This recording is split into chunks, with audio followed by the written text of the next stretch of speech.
بسم اللہ الرحمن الرحیم. میں عرض یہ کر رہا تھا کہ بچے جب ٹین ایجر ہوتے ہیں تو ہم ماں باپ کہتے ہیں بھائی یہ کیا ہوا، یہ نہ آپ کہنا سن رہے ہیں نہ ہم کہہ رہے ہیں یہ کام کریں، وہ ماں باپ کو اپوز کر رہے ہیں. اصل میں یہاں پہ ہمیں تھوڑا سا ہیومن سائیکالوجی کو سمجھنا پڑے گا، اور وہ جو اہل بیت کی اور پیغمبر اکرم صلی اللہ علیہ وآلہ وسلم کی احادیث ان کو سمجھنا پڑے گا. بچہ جب بھی اپنے تیسرے ساتھ، آپ نے یقینی طور پہ حدیث سنی ہوئی ہوگی کہ مطلب پیغمبر اکرم سے کہ جو بچہ جو ہے وہ 7 سال پہلا سید ہے. سید سے مراد ہے یہاں پہ وہ بادشاہ ہے. 7 سال دوسرے جو ہیں وہ غلام ہیں، اور 7 سال جو تیسرا پورشن ہے وہ آپ کا وزیر ہے. 3 طرح سے آپ نے ڈیوائڈ کیا، 3 طرح سے ڈیوائڈ کیا. 7 سال جو پہلے ہیں سید سے مراد ہے کہ یہاں پر آپ نے اس کو، یہاں پہ آنے کے بعد آپ نے اس کی، چونکہ اس کا سائیکلوجی کے مطابق پہلے جو 7 سال ہیں اس میں اس کا سب کانشیس مائنڈ اوپن ہے، اور پوری شخصیت اس کی پہلے 7 سالوں میں ڈیولپ ہوئی، پورے پہلے 7 سالوں میں ڈیولپ ہوئی. بچہ جو ہے وہ، اس کو بہت محبت کی ضرورت ہے، بچے کو بہت زیادہ اٹینشن کی ضرورت ہے. یہ وہ 7 سال ہے کہ جس میں قطعاً بچے کو، دیکھیے اسلام کے اندر ویسے بھی فزیکل جو پنشمنٹ ہے بہت سختی سے منع کیا گیا، اور خصوصی طور پہ پہلے 7 سالوں میں بچوں کے ساتھ قطعاً سختی نہیں ہونی چاہیے. بچے کو اگر آپ اس 7 سال میں محبت سے پر کر دیں گے تو یہاں پہ اس میں محبت کی تشنگی نہیں رہے گی. اچھا، یہ ایک بہت کریٹیکل ٹائم ہے یہ پہلا 7 سال. محبت یا وہ جسے کہتے ہیں بھائی سر پہ چڑھا دیا ہے؟ اچھا دیکھیے، اس میں آپ نے یہ نہیں کرنا کہ سر پہ چڑھا دیا. اگر مثلاً بچہ ایک ایسی ناجائز خواہش کر رہا ہے جو آپ کی نگاہ میں اس کے لیے مشکل ساز ہے، اس کی توجہ ہٹا دیں. بچہ ایک چیز کی طرف دھیان کر رہا ہے، اس کی توجہ ہٹا دیجئے. ارے دیکھیے اس کی طرف توجہ کیجئے، ادھر کیجئے. مارنا پیٹنا نہیں ہے. یہاں پہ 7 سال بہت اہم ہے.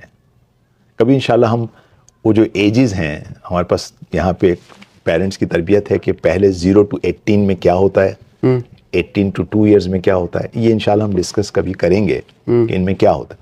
لیکن بہرحال جو میں یہاں عرض کرنا چاہ رہا ہوں، جس تک میں پہنچنا چاہ رہا ہوں، وہ جو دوسرا پیریڈ ہے وہ ہے جہاں پہ عبد ہے. اس کو بھی لوگ غلط سمجھتے ہیں. پہلے کو جیسے غلط سمجھتے ہیں کہ جیسے آپ نے بالکل صحیح آپ نے سوال کیا کہ بادشاہ ہیں تو اس کا مطلب سر پہ چڑھا دیتے ہیں. نہیں، سر پہ نہیں چڑھانا. آپ نے بچے کو محبت دینی ہے. آپ دیکھیے کتنی آپ کے پاس احادیث ہیں، پیغمبر کہتے ہیں جس باپ نے اپنے بچے کو بوسہ دیا، جی، اس کا ثواب جنت میں 500 سال جو نوری سال ہیں اس کے برابر ہے. آخر اس بوسے میں کیا ہے؟ آپ نے بچے کی یہاں شخصیت ڈیولپ کر رہے ہیں، بچے کا ایک کنیکشن ڈیولپ کر رہے ہیں اپنے ماں باپ کے ساتھ. بچہ اپنا بچپنا یہاں نکال لے. دیکھیے آپ کو آج کے زمانے میں بہت سارے بڑے نظر آئیں گے جنہیں بچپنا ہوتا ہے. کیوں؟ کیونکہ بچپنا بچپن میں نہیں نکل پاتا. وہاں پہ بچپن میں وہ کرنا ہے، ٹھیک ہے. اس کے بعد جو 7 سال دوسرے ہیں، یہاں پہ اس کی، بچے کی جو ہے وہ تربیت کی ضرورت ہے. یہاں پہ تربیت کی ہے. دیکھیے یہاں پہ میں، یعنی پہلی جو حدیث تھی وہ یہ تھی کہ الولد سید 7 سنین و عبد 7 سنین و وزیر 7 سنین. یہ پیغمبر سے. جب اس کو مزید امام علی نے اس کو ایکسپلین کیا، اس کو کہا کہ یرب 7 یہاں پہ کیا کریں، اس کی ربوبیت کریں، اس کے لیے رب بن جائیں. وَيُعَدِّبْ 7 ادب کریں اس کو 7 سال. اب یہاں پہ اس کو رسپانسبلٹیز دیجئے. یہاں پہ اس کو بالکل اب بچہ نہ سمجھیں، اب آپ اس کو یہاں پر رسپانسبلٹی دی. اس جگہ پہ بچہ دوڑ کے کام کرے گا. آپ جو بولیں گے، ہمارا ایکسپیرینس ہے، جو بچے اس ایج میں اسکول میں ہوتے ہیں، جو ٹیچرز جو کہتے ہیں اس پہ عمل کرتے ہیں. اگر اذان دینی ہو تو بچے آگے بڑھیں گے، میں کروں گا. آپ دوسرا کام کرنا چاہیں آپ وہ کروائیں. بچے تیار ہوتے ہیں ان کو کام، ان کو بچوں کو چیزیں سکھائیے. وَيُسْتَخْدَمُ 7 یہاں پہ آپ نے ان کو وزیر کے طور پہ ڈیل کرنا ہے. کیوں؟ کیونکہ میں نے آپ سے عرض کر رہا تھا کہ جو ہیومن سائیکالوجی میں یہ ہے کہ 14 جب کے بعد 14 کے بعد جو تھرڈ اس کا جو پیریڈ ہے اس میں اس کو ڈیٹیچ ہونا ہے. بچہ جو ہے جو کہ مستقل ماں باپ پہ پہلے 7 سال میں اٹیچ تھا، قدرت نے اس کو چونکہ انڈیپینڈنٹ کرنا ہے، لہٰذا اس کے اندر ایسے ہارمونز کریٹ ہوتے ہیں کہ یہ خود بخود اب ماں باپ سے اپنے آپ کو آزاد کرنے کے لیے اپنے پیروں پہ کھڑا ہونا چاہتا ہے، اپنا اوپینین رکھنا چاہتا ہے. تو آنے کے بعد طبعاً کیا کرتا ہے کہ ماں باپ کا جو اوپینین ہے ان کو کرٹیسائز کی نگاہ سے دیکھنا شروع کرتا ہے، اس کو اپوز کرنا شروع کرتا ہے. ہم کہتے ہیں ارے یہ کیا ہو گیا بچے میں، بچہ چینج ہو رہا ہے. نہیں، بچے کی اب جو ایج ہے وہ وزیر کی ایج ہے. اصولی طور پہ اگر ہم سارے ایجز کو صحیح طے کریں تو یہاں پہ آنے کے بعد بچہ جو ہے وہ اس قابل ہو جائے کہ وہ اب کام کرے اور آپ اس کو صرف ایز اے کاؤنسلر اس کو بیان کریں، جو کہ اب سائیکالوجی بھی کہتی ہے کہ 14 اینڈ ابو آپ پہ جو ماں باپ کا انفلوئنس بہت کم ہو جاتا ہے، دوسرے لوگوں کا، دوستوں کا انفلوئنس بڑھ جاتا ہے.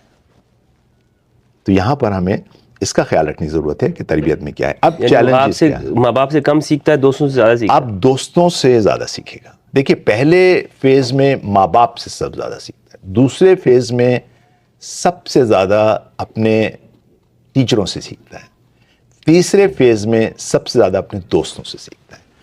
اب دیکھیے آج کے زمانے میں اگر آپ کے سامنے جو آبسٹیکلز آ رہی ہیں بچوں کی تربیت میں، اگر میں اس کو ایکسپلین کروں تو اس میں ایک چیز جو فیمس آپ نے نام سنی ہوگی، اس میں ایک آئیڈینٹی اور پیئر پریشر.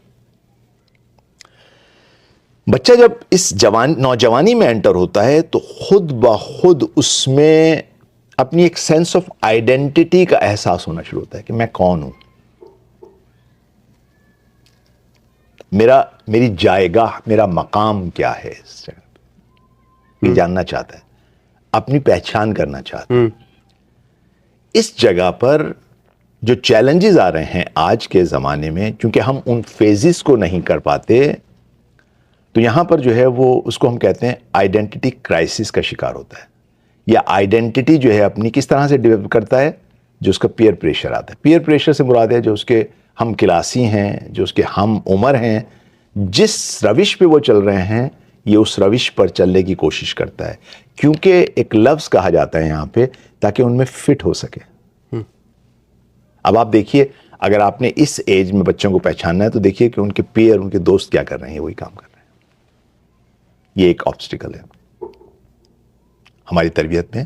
جو ایک آبسٹیکل آتا ہے وہ یہ ہے کہ ہم جو ہے وہ پیئر پریشر ہوتا ہے اور سوسائٹل نارمز جو ہوتے ہیں، معاشرے کے کچھ نارمز ہیں جو اس کے اوپر آتے ہیں. ان میں اب اس میں کانفلکٹ شروع ہوتا ہے، اس کی جو پرسنل ڈیولپمنٹ میں، اور اس کی جو ریلیجس ویلیو، یہاں سے کانفلکٹ شروع ہوتا ہے. یہ ہمارے پاس ایک چیلنج ہے، پیئر پریشر کہتے ہیں. یہاں پہ ویسٹ میں کہا جاتا ہے پیئر پریشر ہے، پیئر پریشر کہ بھئی ان کے پاس آئی فون ہے، میرے پاس بھی آئی فون ہونا چاہیے. یہ جو ہے وہ اس پارٹی میں جاتے ہیں، میں بھی اس پارٹی میں جاؤں گا. فلاں یہ کام کرتے ہیں، میں بھی یہ کام کروں گا. وہ فیس بک میں، میں بھی فیس بک ہوں گا. یہ تمام کی تمام یہ پیئر پریشر ہے. ایک خود بخود انسانی طور پہ پریشر آتا ہے، ایک تقابل کرتا ہے، ایک تقابل کرتا ہے بچہ، ٹھیک ہے نا، اور اس سمت میں جانا چاہتا ہے. اب اس میں یقینی طور پہ جو آپ کی سویلائزیشن ہے، ہم کہیں پہ بھی ہوں، پاکستان میں، انڈیا میں، مڈل ایسٹ میں، ہم سب پہ تقریباً جو ہے وہ ویسٹرن سویلائزیشن اس وقت حاکم ہے. ٹھیک ہے. وہ آپ کی جو ویسٹرن، اس وجہ سے آپ دیکھیے کہ بچے میں میٹیریلزم کی طرف جو ہے، مادیت پرستی کی طرف بہت زیادہ رجحان ہے. اس کی طرف وہ ہمارا چیلنج ہے. اور یہ آنے کے بعد یہ جو بھی ایک الہی سویلائزیشن ہے اسے ٹکراتا ہے. ٹھیک ہے. اس کے علاوہ ظاہر ہے آج کے زمانے میں جو چیلنجز ہیں اس میں آپ کو سوشل میڈیا کا ایک اضافہ ہو چکا ہے. سوشل میڈیا کا اور ڈیجیٹل کلچر کا اضافہ ہو چکا ہے. سوشل میڈیا کیا کرتا ہے، ایک بہت پاورفل انفلوئنس جو یوتھ پہ ڈال رہے ہیں، اور اس کی وجہ سے جو بھی ان کا اپنا ایجنڈا ہے. میں ہمیشہ بچوں سے ایک بات کہتا ہوں کہ دیکھیے یہ جو ہالی ووڈ یا ڈزنی لینڈ یا کوئی بھی جو مووی یا کارٹون بنا رہا ہے، یہ آپ کی محبت میں نہیں بنا رہا. اس کے پیچھے ہڈن ایجنڈاز ہیں. اچھا. پیسہ بنانا چاہتے ہیں وہ، لیکن اس کے پیچھے اس کے ساتھ ساتھ ان کے ہڈن ایجنڈاز ہیں. ان کا ایک خاص لحاظ سے وہ آپ کی تربیت کرنا چاہتے ہیں. اس میں وہ میسیجز دیتے ہیں ان موویز اور کارٹونوں کے ذریعے جو آپ پہ اثر انداز ہوتے ہیں. بس آپ اس کا خیال رکھیے کہ آپ جو ہے وہ سوشل میڈیا، کون سے سوشل میڈیا پہ جانا ہے، کیا کرنا ہے، اس کا خیال رکھیے۔ تیسری آخری چیز، ویسے تو بہت سارے چیلنجز ہیں، اور وہ یہ ہے کہ ہمارے پاس جو پراپر رول ماڈل ہیں وہ ختم ہو چکے ہیں آج کی سوسائٹی سے۔ آج کل کے بچوں کے رول ماڈل وہ ہیں جو سیلیبریٹیز کہلاتی ہیں، یعنی ہمارے پاس ہم کہتے ہیں لیک آف مینٹرشپ اور پازیٹیو رول ماڈل، وہ ہمیں نہیں ملتے۔ یعنی ہم کس کو فالو کریں؟ اکثر بچے جو ہے وہ چونکہ میڈیا کے دور میں رہ رہے ہیں تو یا کسی ہالی ووڈ کی پرسنالٹی کو فالو کر رہے ہوتے ہیں، یا کسی اسپورٹ سے ریلیٹڈ اس کو فالو کر رہے ہوتے ہیں، یعنی ہمارے پاس پازیٹیو، یا کسی میوزیشین کو یا سنگر کو فالو کر رہے ہوتے ہیں۔ ہمارے پاس یہ 3 کی چیلنجز ہیں، اس کے علاوہ بھی چیلنجز ہیں بہت سارے، لیکن چونکہ میں نہیں چاہتا کہ پروگرام کی طوالت کے تحت میں اس کو مختصر کر رہا ہوں۔ تو